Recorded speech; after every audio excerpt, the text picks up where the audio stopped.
Welcome to Widowed Too Soon, where real-life widows and widowers come together to share their stories of survival, faith, and the journey of finding hope in the darkest of times.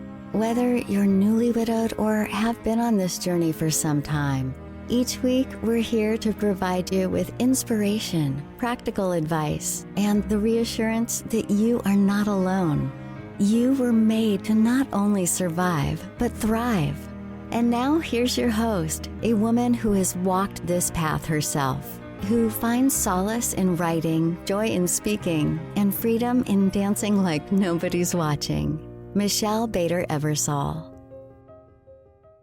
Hola, and welcome to Widowed Too Soon. Okay, I had to say hola because if you can see me, I've got my hair from Mexico. I have 6 tight little braids here, and I just got back from Mexico, so that's why I had to say hola. Anyways, I am so excited to be back with another episode. This one is just me. So I don't know if you guys have kind of like picked up on the rhythm of the podcast now, but it's about 3 guests, then me. 3 guests, then me. And I just pray about it and I ask God what to say, and boom, like it just came to my head today on what to talk about. So we're going to be talking about the top 5 things that helped me heal. So this is like my journey. Everybody's going to be a little bit different, but I'm going to share the top 5 things that helped me heal that will hopefully help you heal as well. But first, I kind of wanted to just catch you up. You know, I just do these about once a month and catch you up on what's been going on in my life. So Joel and I just celebrated our 2-year anniversary in Puerto Vallarta, Mexico, and it was absolutely amazing. The sunsets were breathtaking. I mean, so beautiful every single night. Joel's like, we have a lot of pictures of this because I would want to take all these like selfies with the sunset every night. But it was just so amazingly beautiful.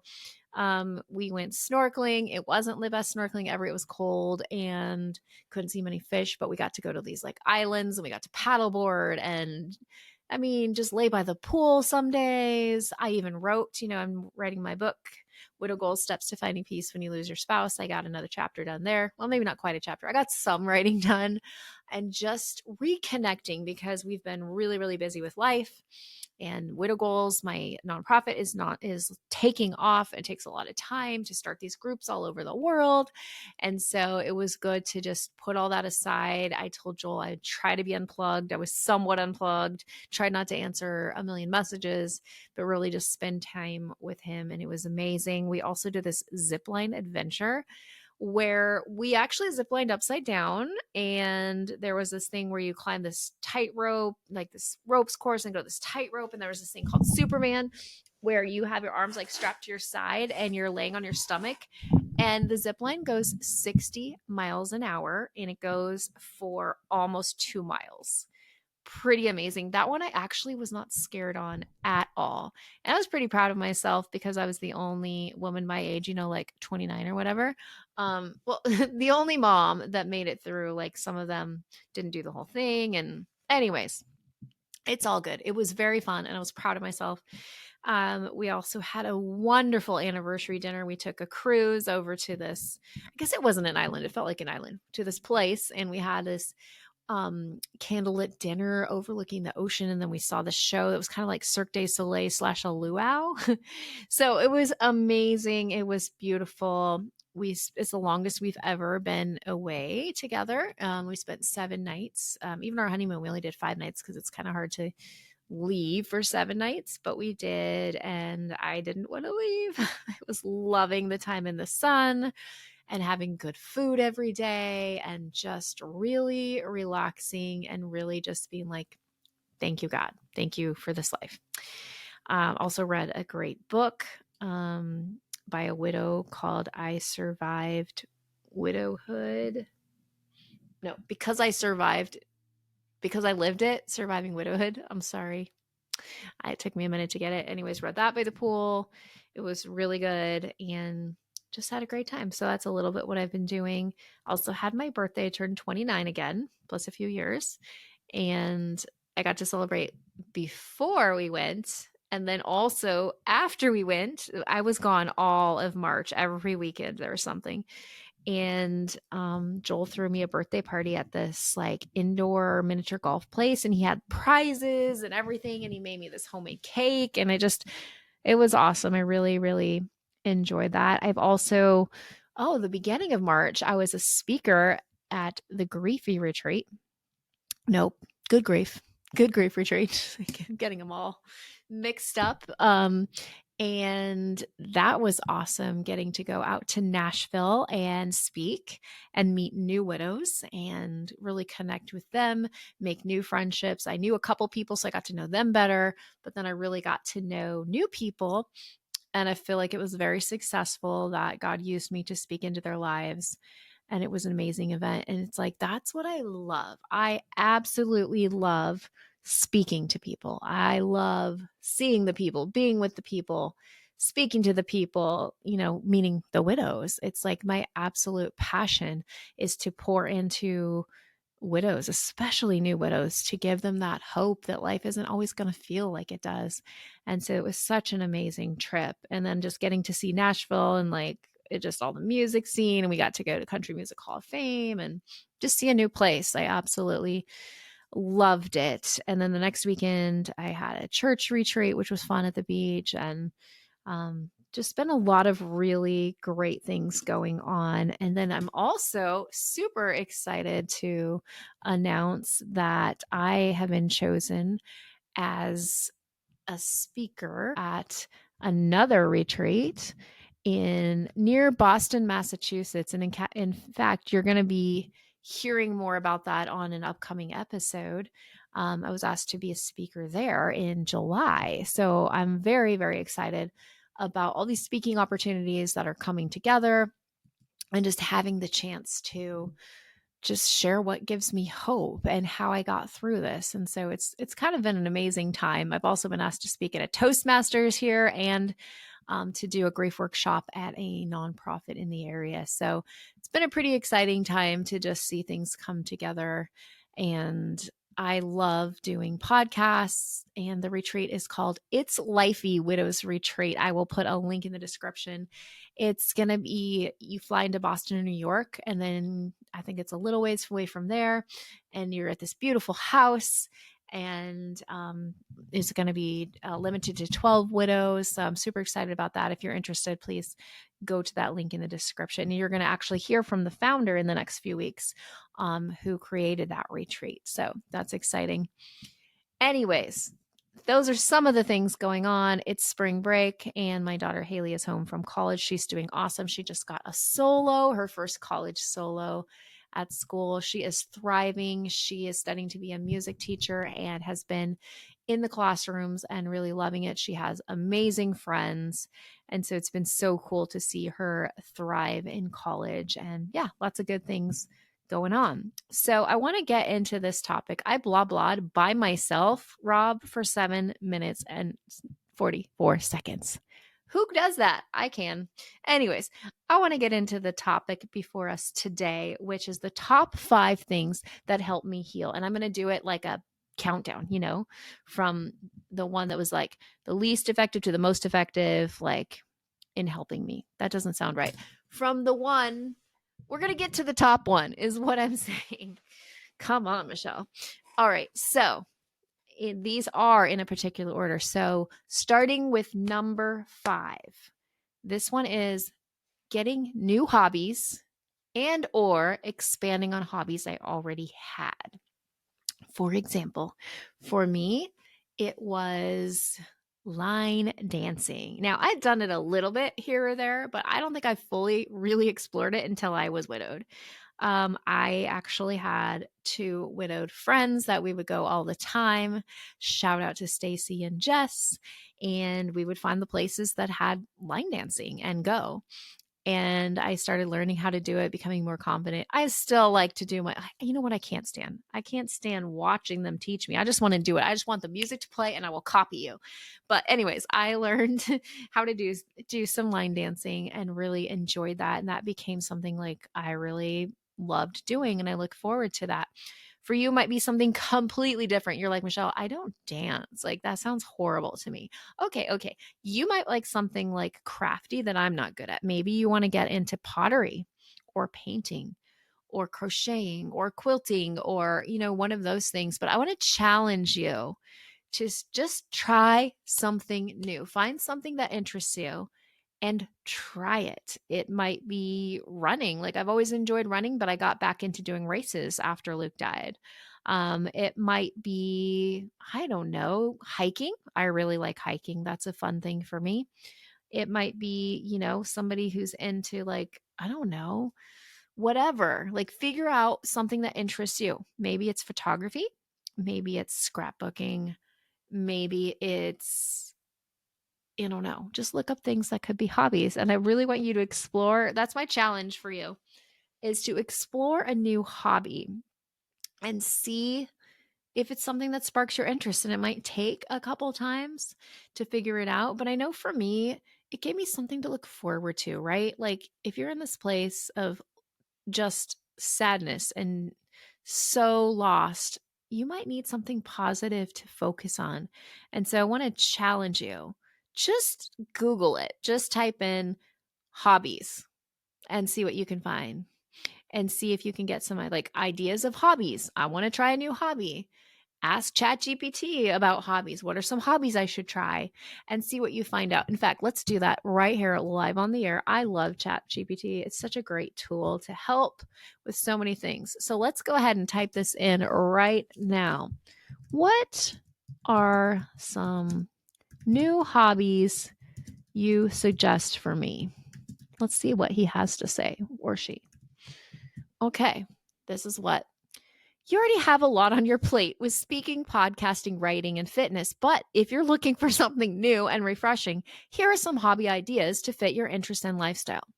Creative and expressive hobbies, improv or acting classes, hand lettering or calligraphy, photography, singing or playing an instrument.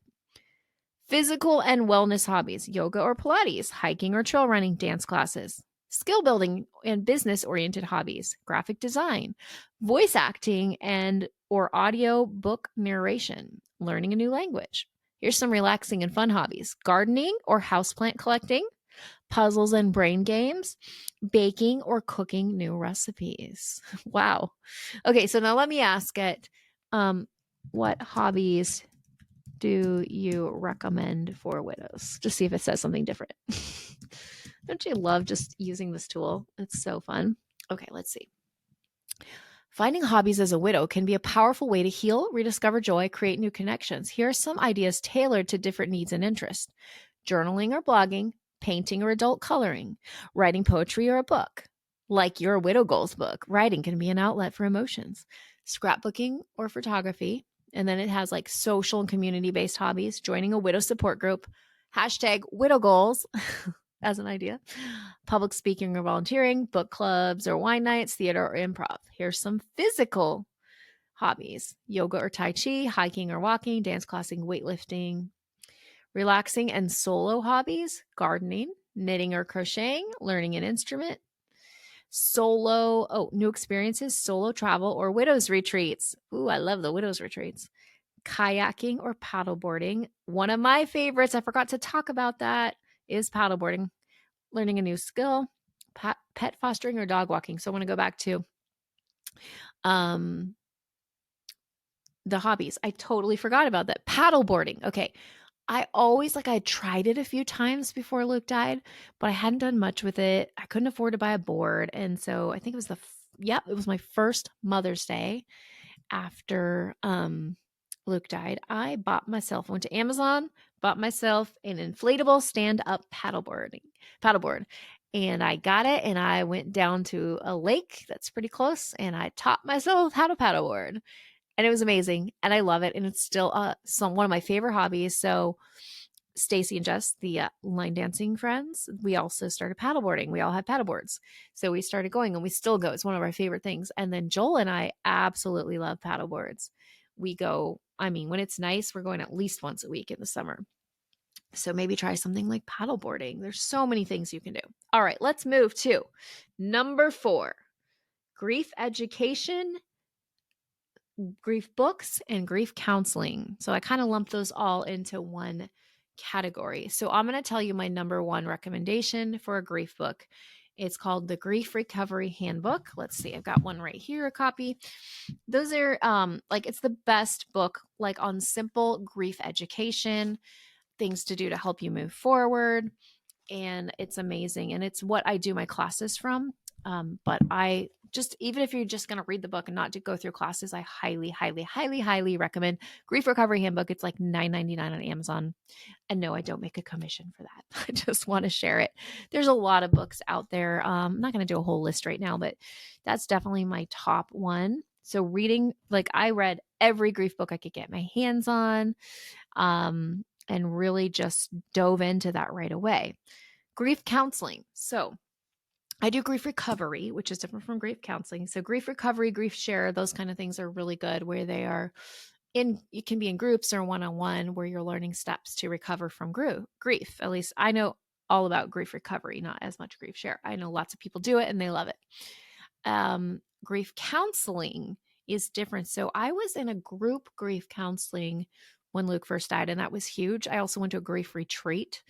So these all kind of go in that same category, like being around people who get it, people to help you, and really understanding grief. Like it's an education process. Most people, we're not taught about grief. We're not taught how to deal with it.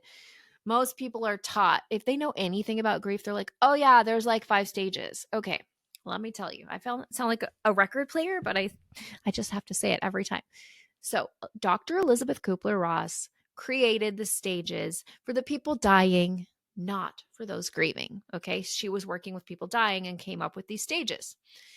She even said later on in life, when she was dying, that she didn't even know if the stages applied. And so what this does for you is you need to just give yourself like some relief. That I remember when I thought the stages were all things I had to go through, I was like, well, I didn't go through anger. I didn't go through denial.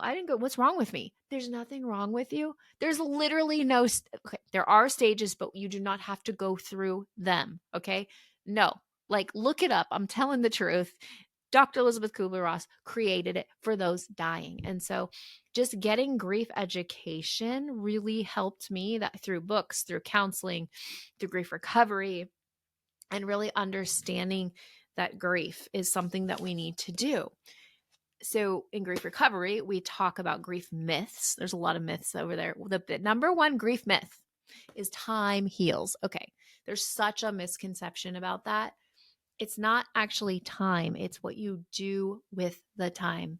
Okay. If you have a flat tire and you say in a year, it's going to be better. If you don't do something like physically put the air in, it's going to be in the same place. Okay. It's the same thing with your grief. If you don't do anything, you just bury all those emotions. They're going to be down there underneath.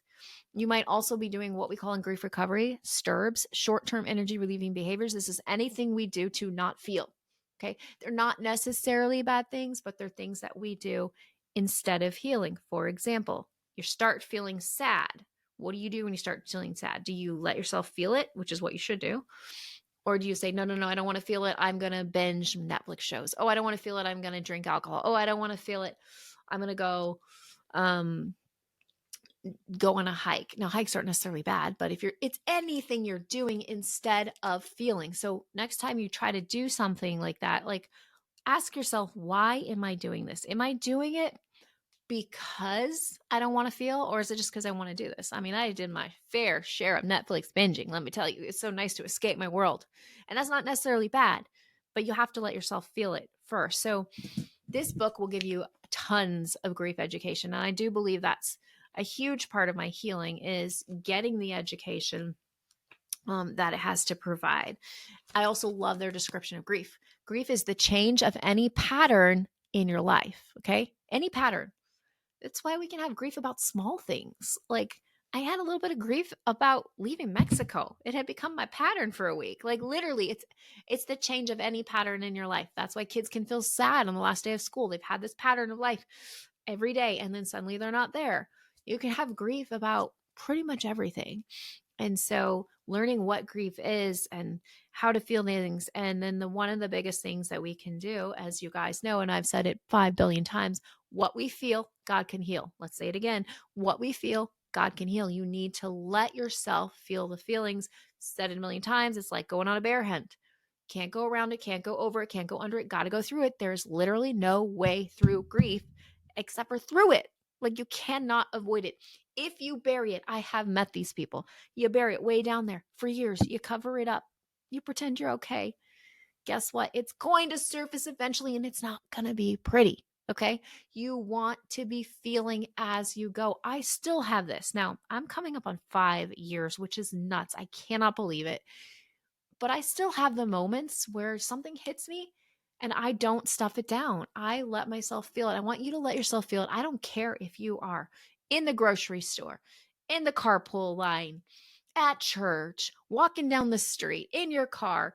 If you start to feel sadness because you miss your spouse, let yourself feel it because I want you to be healed, and you cannot be healed if you keep stuffing it down. And I think that's one of the biggest like lies out there is that you need to just stuff it down. You need to keep busy. Oh, that's another story. Be like, keep busy. That's another myth, that you need to keep busy. Well, yeah, to a certain extent, you don't want to be just sitting in your house totally depressed, but you don't want to be so busy that you don't have time to think or feel. Because I've seen the damage it can do. People come to me 5, 10, 15 years later to deal with their grief because they never dealt with it. And so I want to encourage you to feel it. Okay, let's go to number 3. Giving back. Okay, I think this one is huge.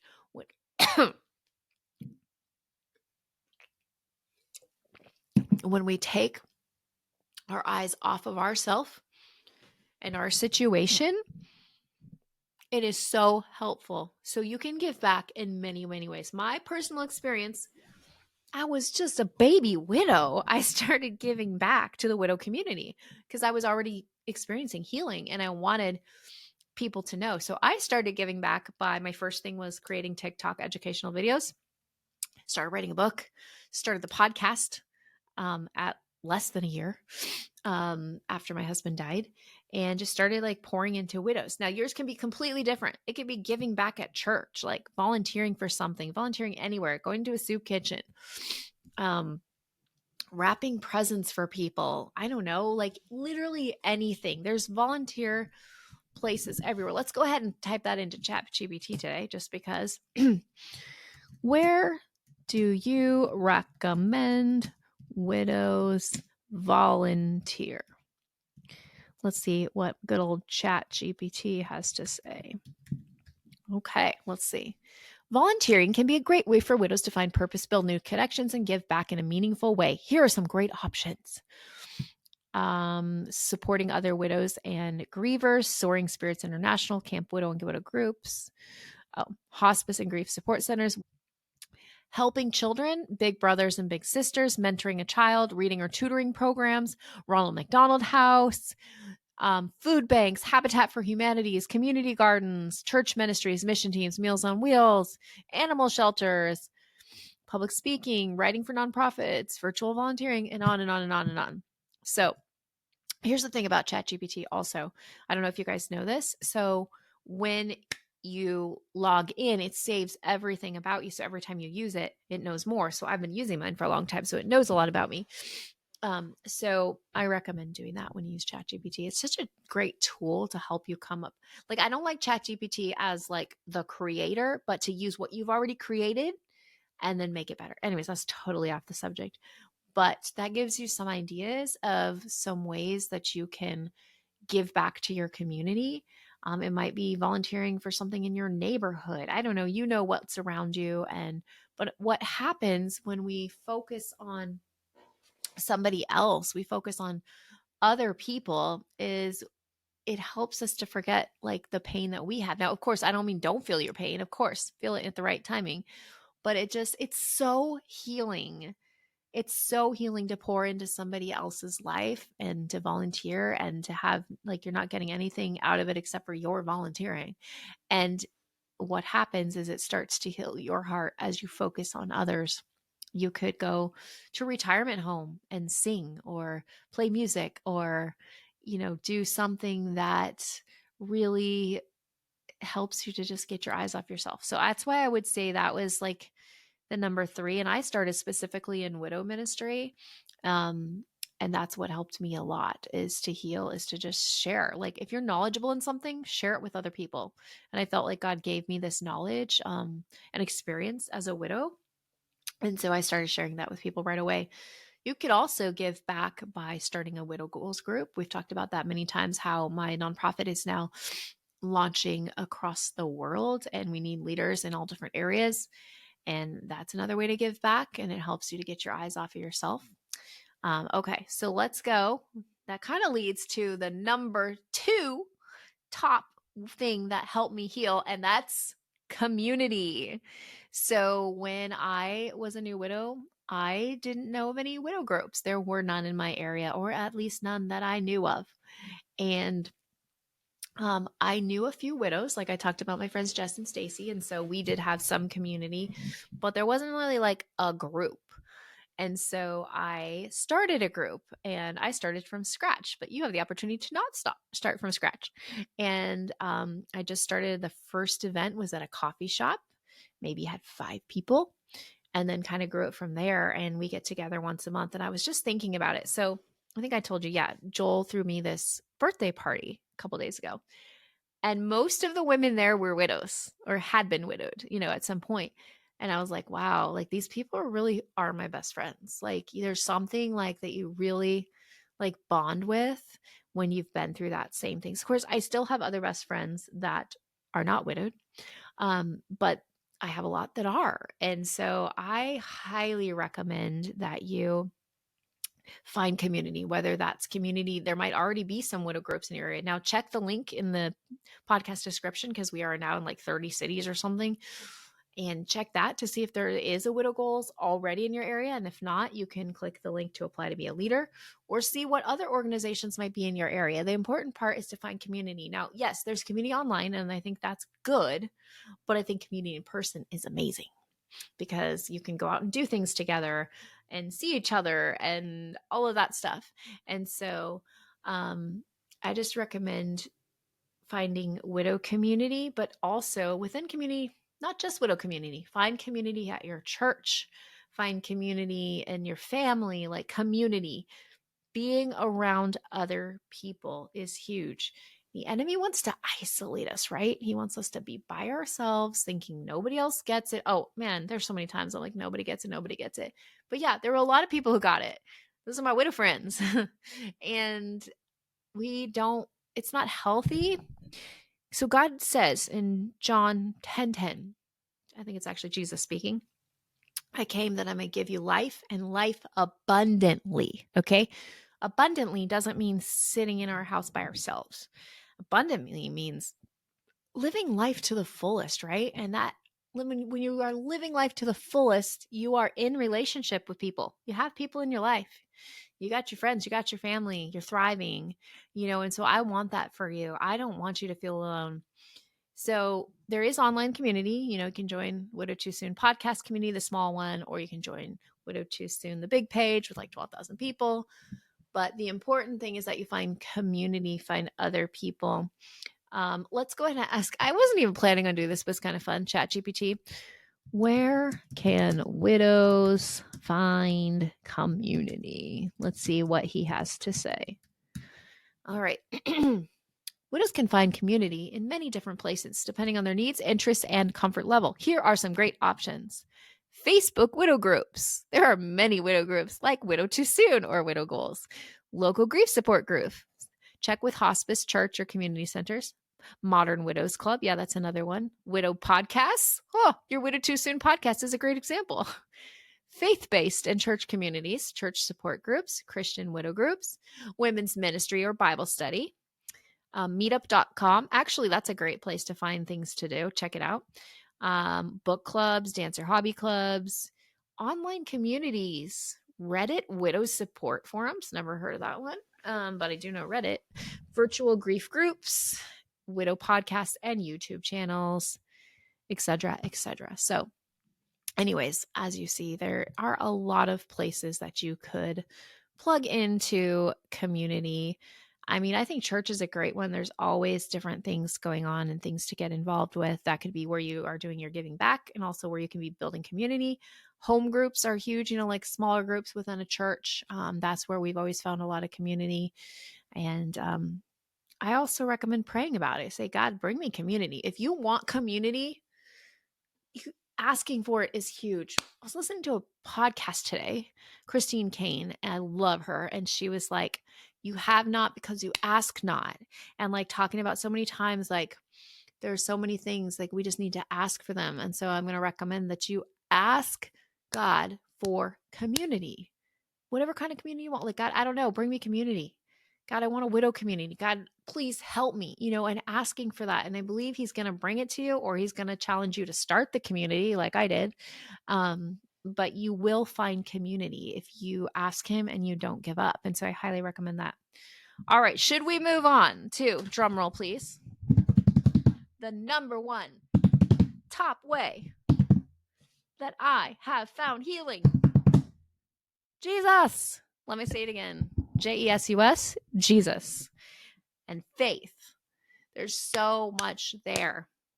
But like when I narrow it down, that is the number one thing that has helped me. I mean, yes, all these other things are great tools. They are things that have helped. Like I believe grief recovery is an amazing program, but they're just tools. Without Jesus, without the faith, like you're not going to get the healing that you desire. Yes, there can be some healing. I believe it. All these tools are amazing. But for me, and again, this is my personal story. I'm not saying the top 5 things that help everyone. I'm saying the top 5 things that have helped me. And this is definitely it. I mean, let me tell you, starting with when Luke was really sick, not even starting when he was really sick, when he was sick the first time, when I was 24 years old and he first got diagnosed with cancer, like I would cry out on the floor, on my face, crying, and I would be covered with Jesus, Holy Spirit, the peace that passes all understanding. Like you cannot explain it, but it's there and it's there for you. And, he met me in a new level, like a new place that I'd never been. Like I grew up in a Christian home. I knew Jesus since I was like 3, but it was a deeper level. Like when I experienced such sorrow and pain when Luke was sick and then when he was sick again. And I mean, I remember so many times, like near the end of his life, like in the middle of the night, I've got my AirPods in, I'm on the bathroom floor, just crying. Like, God, you got the wrong person. I don't think you know who I am. Like, I can't do this. And just crying and saying, Jesus, please meet me here. Help me, help me, help me, help me. And every time I would be covered with the peace that passes all understanding. This peace would just wash over me. And I want that for you. If you've never had that before, I just say, just try it. Say, Jesus, help me. And he will always help you. He will always hear you. He is always there for us. He doesn't promise we won't go through hard things. Obviously, if we're here, we've gone through hard things, but he promises to be faithful and that he will be with us in those deep waters. Isaiah 43:2, when you go through the deep waters, I am with you. When you go through the fire, I am with you. We have gone through deep waters. We have gone through the fire, right? And he's always there with us. And do you know, as you probably do since I've said it before, widows are mentioned over 100 times in the Bible. Like God has a special heart for widows and fatherless. That's us and our children. And he really does. He's a protector. He's a defender of widows.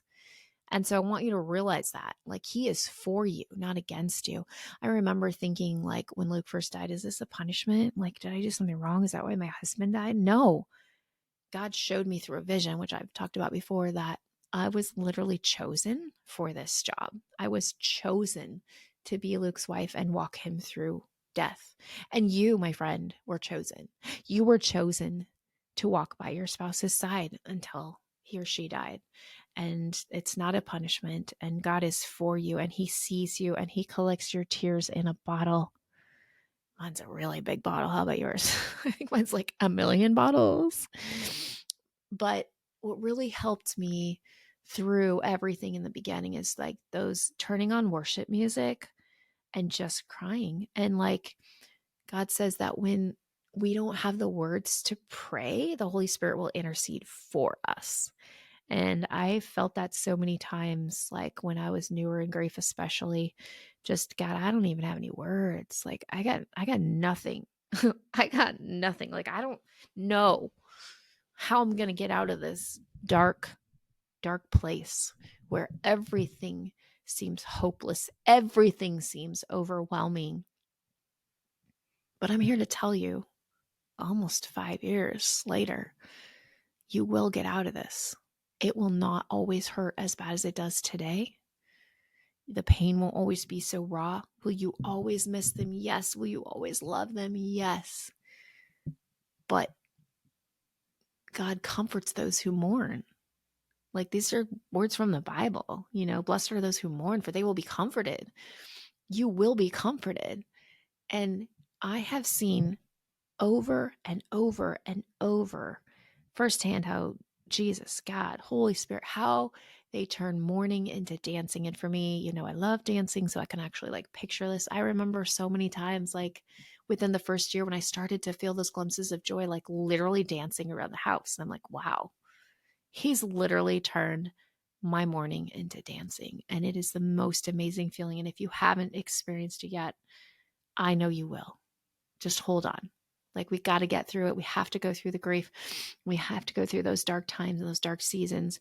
But Jesus is faithful and he will help you through those dark times. He will get you to a place where it will not feel like what you're feeling right now. If you're in that deep, dark place, it's not going to be like that forever. Like that's all I wanted to know. When Luke died, I knew 7 widows.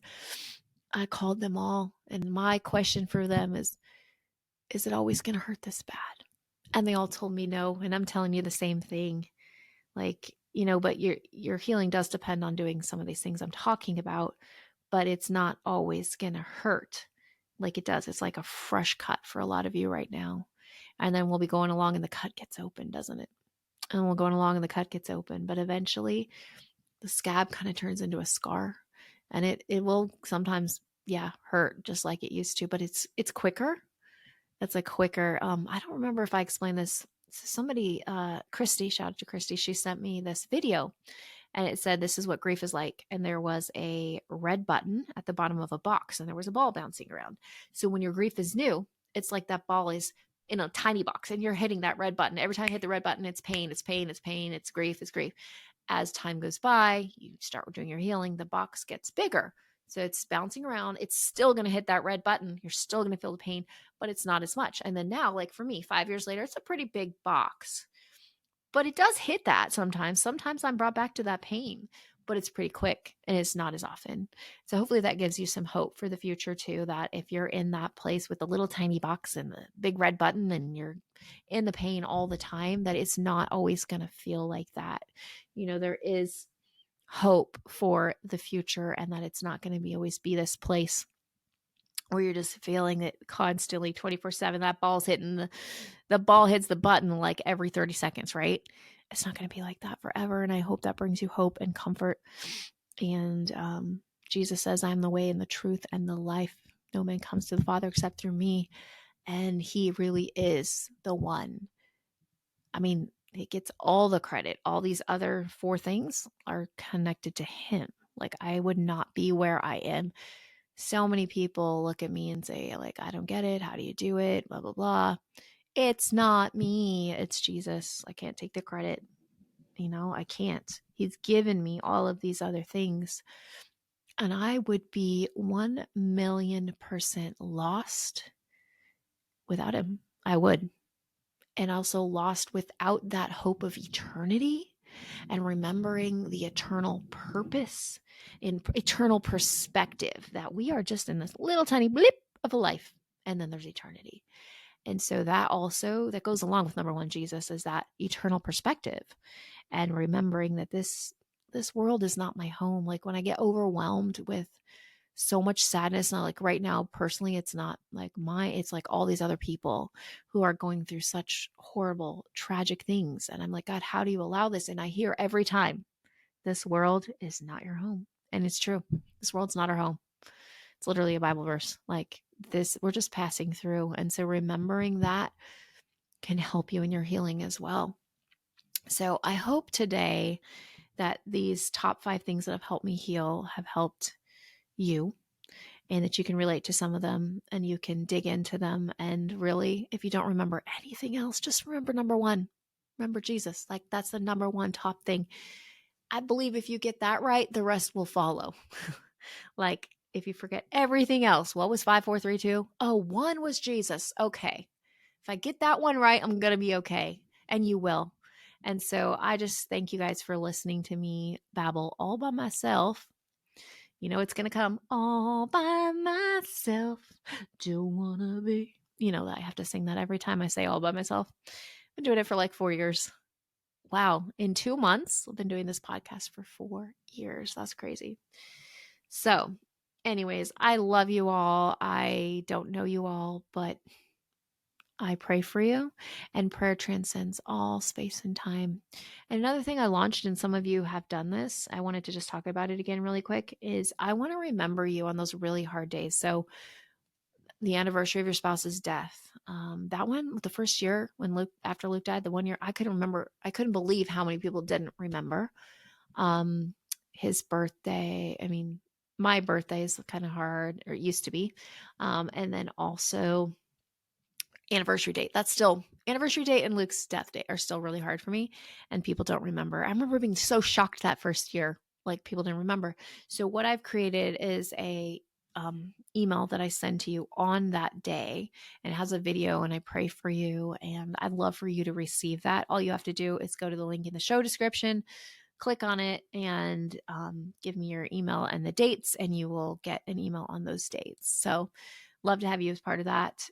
If you want to be a guest, please fill out the form. We'd love to hear your story. If you feel like you have something inspirational to share and that people would find value in your story and how God has helped you, we'd love to have you as a guest.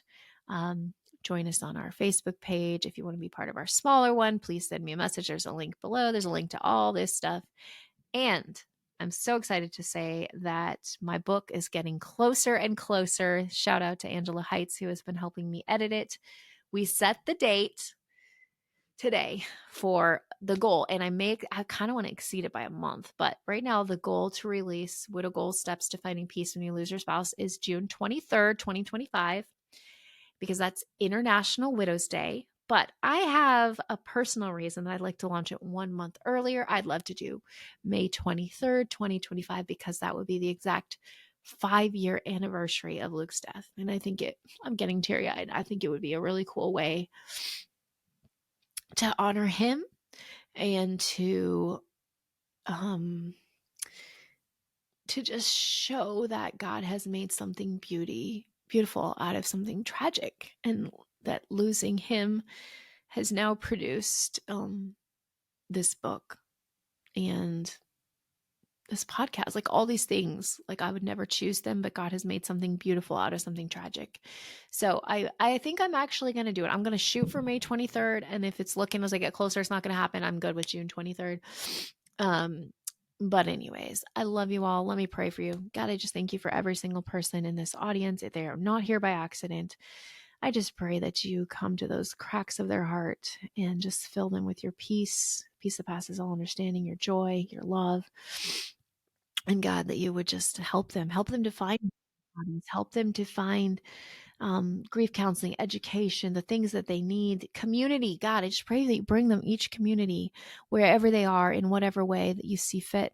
God, I thank you that you love your widows so much. Thank you that you are a defender of widows and you love the fatherless, God. And so I just pray that every single widow and widower on this podcast today feels your love in a new way. I just pray that you bring them just a slice of joy. I don't know where it's going to come from, but I just pray there's something in their day today that makes them smile and they say, thank you, God, for that slice of joy. And we just thank you for all you've done. Amen. If you like this podcast, give it a little ding, 5 stars on Apple Podcasts, Spotify, wherever you listen. I don't know why I just sang that. I've never done that before. I don't know. Maybe I'm still in vacation mode. Who knows? Anyways, yeah, stay in touch, guys. And I'll see you next time with another interview. Love you. Bye. Thanks for listening to Widowed Too Soon with Michelle Bader Ebersole. If you haven't already, please like and subscribe, rate and review. And we'd also love for you to join our Widowed Too Soon community on Facebook. See you next time.